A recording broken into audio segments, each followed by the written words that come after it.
Hello, hello. Welcome, everybody. Welcome, welcome. And Amanda Ferriss, welcome, brand new author. How are you feeling today? Thank you. I feel very excited and a little nervous. Yes, all normal feelings. Well, I'm so excited. Today it's your book launch day. Can you please tell everybody the name of your book and please show them the book? For sure. So, my book is called Little Panda and the Sticky Thoughts, and it's the first book in what will be a series. So, I'm really excited to get started with it.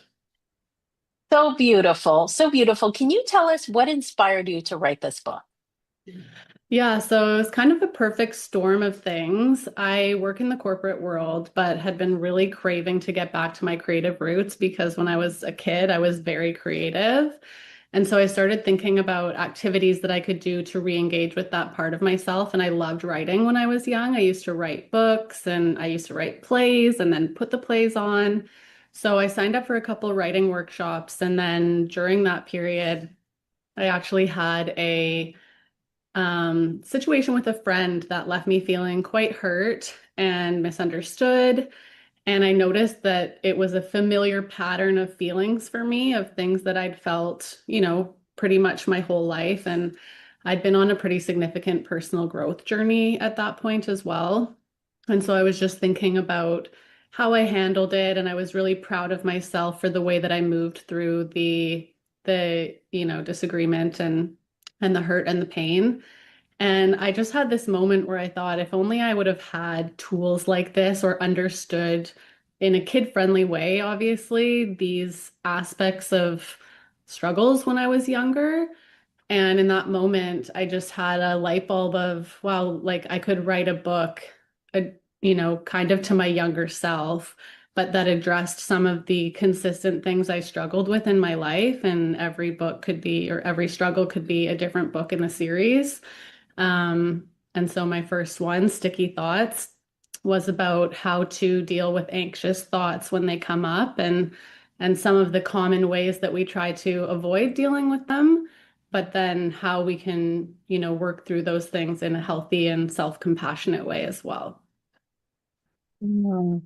Wow, Amanda, I love hearing the backstory to this beautiful story, but also understanding your heart and your desire to want to help children that are going through that. That's so meaningful to me because many times I've thought the same thing. If only there would have been a book, or if only I would have learned that when I was younger, where would my life be? So the fact that you're writing books that help children in those situations, imagine how much further they're going to be when they don't have to learn how to cope with it as an adult, right? For a lot of things for us. So I'm so glad you wrote this book. Thank you for writing it. Can you tell everybody what the book is about and who it's for? Yeah, so the book is about a little bear who struggles with anxious thoughts. Something happens in the beginning of the book that makes her feel really bad. And it creates these thoughts in her mind that really don't make her feel good. And she doesn't know what to do with those thoughts. And so she starts trying to avoid them and doing everything she can rather than face them because they just don't feel good. But eventually it reaches a breaking point and she can't avoid them anymore. And so she has to figure out, how do I deal with these thoughts? And so this book is really for young kids and for parents as well. So I feel like we've reached a time where there's a lot more attention on mental health and how we can be healthy and better people and parents. And I know a lot of my friends who are parents are really focused on trying to, create healthy, well-adjusted kids who have more access to their emotion and tools to handle their emotions. So I want this to be a tool for kids to understand themselves better and feel less alone, but also for parents to help facilitate conversations about what I think are very important topics. I love that. I love that. Can you speak a little bit to the back page? So, a beautiful story takes us through all of this with a beautiful solution, child-centered solution. And then on the last page, you did something special for kids who are reading it. Can you tell us a little bit about that? Yeah, so I have an exercise page at the end with a few questions. So this is something that kids can work through with their parents, and they can hopefully open up discussions about how anxious thoughts are affecting them or their children. And this is a great way to take this beyond just the kinds of sticky thoughts that little Panda is having in the book, because as we know, sticky thoughts, they run wild. Even for me in this writing process, I've had many of my own sticky thoughts. So it's something I still face and work through. But I thought this would be a great way to facilitate, discussions within families. And there's a fun element that gets kids to be creative by drawing what their sticky thoughts look like to them, and just different ways to engage with this topic in a kid-friendly way, but hopefully one that's meaningful still. Yes, for sure. Okay. I really like that. I had not heard of the term sticky thoughts, so I'll use that in asking you, what were the biggest sticky thoughts when writing this book? So what were some of the challenges for you when writing this book? And I ask that because whenever we embark on something new, there are always challenges and lessons. And I think if we can voice those and share those, it may help somebody else. For sure. I think I had many to be real, but I'll talk about maybe some of the biggest ones. So probably the biggest one, and this kind of comes and goes, is this imposter syndrome feeling that I have, where when I'm feeling good and I feel very aligned and excited about the project, I feel so optimistic and so hopeful. And then there's moments where these thoughts come in and they're just like, who are you to write this? Like who wants to buy a book from you? You're not an authority on anything, sometimes a little bit. And I don't know, for me, I really get in my head sometimes and I have to kind of check those thoughts and be like, okay, I understand where they're coming from and I want to treat myself in a kind way when they come up, but I really don't want to let those things hold me back. And I have to remind myself that, if I want my life to change, I have to change who I am as well to meet like the new version of myself that I want to be. And I always want to be better and chase my dreams and not feel like I'm leaving anything on the table that would have, made me feel like I'm having an impact or following a dream of mine. So that's been a really big one that I'm having to constantly remind myself. And then Mhm. other thing at the beginning was just it was a totally new thing to me. And sometimes when you're dealing with something that's completely new, it's very overwhelming because you have no idea what any of the steps are going to be. And your brain immediately goes to like the final picture and feeling like, oh, I can't start that because I don't know every single step that I need to get there. And so I had to remind myself that all I needed to do today is just take the next step that was in front of me and trust that once I did the next step after that would be clear. And I think it's amazing because when I look back on it now, it all flowed so smoothly, and things that I had no idea out, I have figured out thanks to the support of many people and this amazing program and everything that I've been in. But, you know, I wouldn't have known that at the beginning when I started, and I could have let that be a barrier to me moving forward at all. So I think it's just really important to remember that you don't have to have all the answers on the first day that you get started. Mhm. Amanda, thank you so much for sharing that. Those are very vulnerable shares, but and they're so real for I think the majority of authors, but there are things that we don't talk about, the imposter syndrome, you call it sticky thoughts. I wrote a book called The Big Bad Bully about the bully in our minds. But we all have them. And it's very interesting to me. I heard this a while ago. Rachel Hollis talked about the fact that we write the book we need in our lives. And I remember thinking, well, that probably doesn't apply to children's books, but I have found that it also does. My first book was called I Can Believe in Myself. Here you are sharing about your own sticky thoughts and writing a book about sticky thoughts. So I think because we're impacted by it, we don't want anybody else to go through that, and we find a way to support them. So I'm so glad you are vulnerable, you're willing to share this because your book will help children, will help families. So I'm so proud of you. Thank you for writing and publishing this book. Thank you. That So means yeah, let's talk about lessons. What would you say was the biggest lesson that you learned throughout the publishing process? I think probably the one I just mentioned about just taking small digestible steps and trying to make things as less as in like the least amount of overwhelm as possible in order to move through the process and taking things kind of like day by day, step by step. And then also finding the balance for me between like trusting myself and letting go versus also like taking action. And I think for me, that lesson was really became really clear during the editing and rewriting process because, my first draft, I had an outline, I wrote it, and it was my story and it felt really amazing. And then you get feedback from an editor, which also triggers sticky thoughts.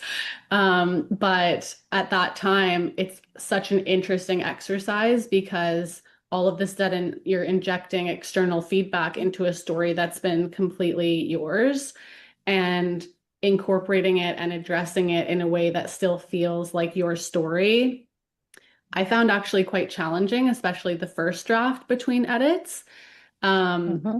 and I found there was moments where I was really trying to force myself in what I was writing, and it felt really inauthentic and it didn't feel good. And I had to remind myself, like, when you write and it's coming from an aligned place, like you do enter this space of like flow and like connection is what it feels like to me.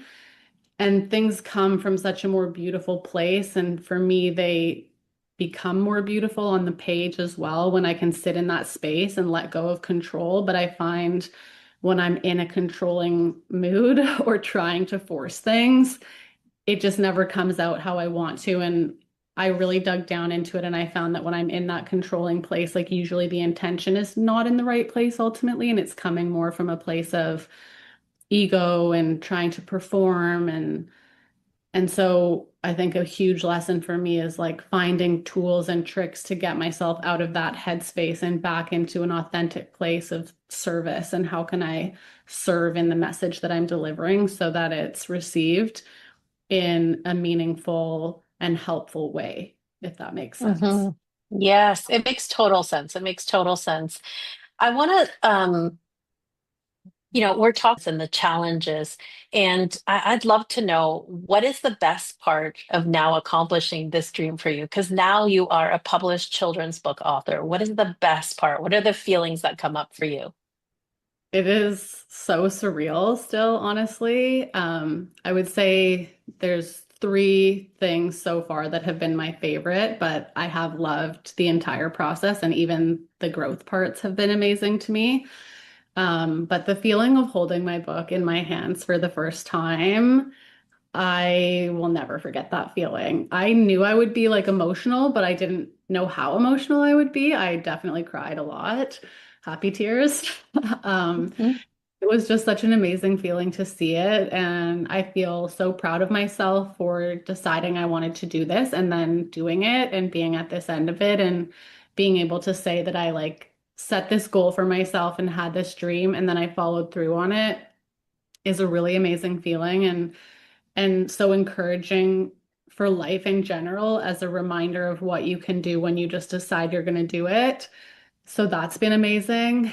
I had a group of test readers, and some of the test readers had kids, and I got some really amazing feedback from the test readers, and one story in specific about the little girl is 5 years old about, and they read the book.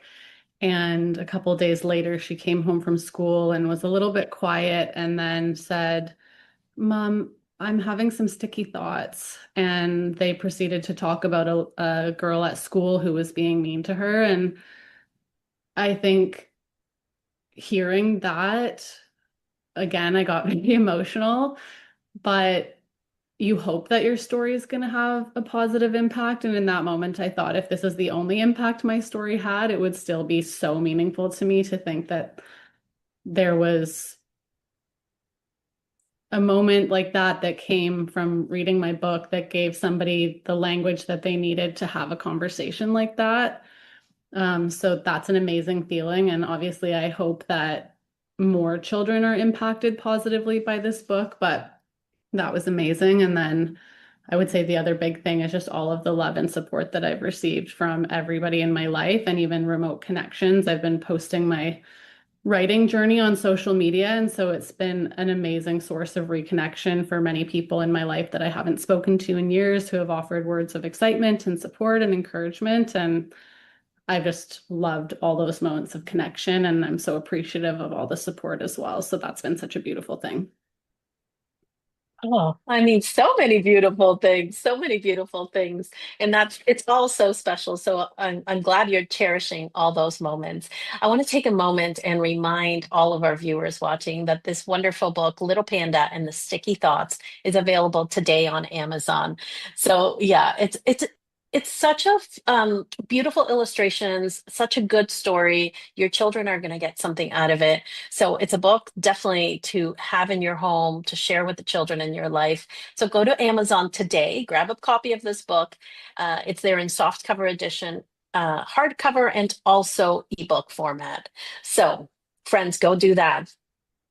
Now, you are a children's book author, Amanda. What piece of advice do you have for an aspiring author who is watching this interview? I think just go for it. If you have the story, start writing it and find people who can support you on that journey, both from a mentorship perspective and then just emotionally as well. And just do one thing every day that can move you toward that goal and trust that the process will evolve and that you'll be given the guidance that you need to continue in your journey if you just take the steps forward. Amazing. Great advice. Great advice. And Amanda, besides going to Amazon, of course, we want everybody today go to Amazon, but where else can our viewers find you? The best place would be on Instagram, and my handle is at Amanda Ferriss, Amanda, F like Fred, Erriss. And so go find her there. She's putting out a lot of great content. Um, so good. And before we go, is there anything else you'd like to share? I didn't ask you about your illustrator. Maybe tell us for a moment about your illustrator and what it was like working with them. Yeah, Amy Zhang is the amazing illustrator, and I love everything that she did with this book. And that was such a fun process, like getting to see the story come to life and getting to work with her. And she had some amazing ideas right off the bat, and we had a great conversation right away where we kind of aligned on, who the characters were and what the vision was behind the story. And I was amazed because I don't have an artistic mind in that way. So I was like, I have no idea where this is going to go for the main character, the first one. And the first sketch that she gave me of the main character, I said to my family, I'm like, I don't even know if I really have any notes. Like that feels like I should at least have some notes. And we did end up evolving it a little bit, from an age perspective to get the age right, which also was kind of funny to me because I was like, okay, this cartoon looks about 6, and then this one looks about 13. And I'm like, oh, it's so funny to be like aging a hated character in this way. But she was so amazing at, listening to my feedback and just, giving me, excuse me, giving me images that so accurately reflected what I wrote that I didn't even know were the right visions for what I wrote. So it was just so fun. And yeah, she's amazing. Yes, beautiful, beautiful illustrations. Well, thank you, Amanda. I want to make sure before we go, is there anything else you'd like to share or anything that you wish I would have asked you? I don't think so. I feel really excited, and I just hope that this book can have a positive impact on families and kids who read it. And I just want to thank you so much as well for your support in this process. And this has been a great interview today. Thank you for making me feel so comfortable. Amanda, friends, you know what to do. Make sure to go to Amazon as soon as you finish watching this interview and also go find Amanda on Instagram. Thank you, everybody. Thanks, Amanda. Enjoy Bye. your book launch day. Bye Thank you bye. so much.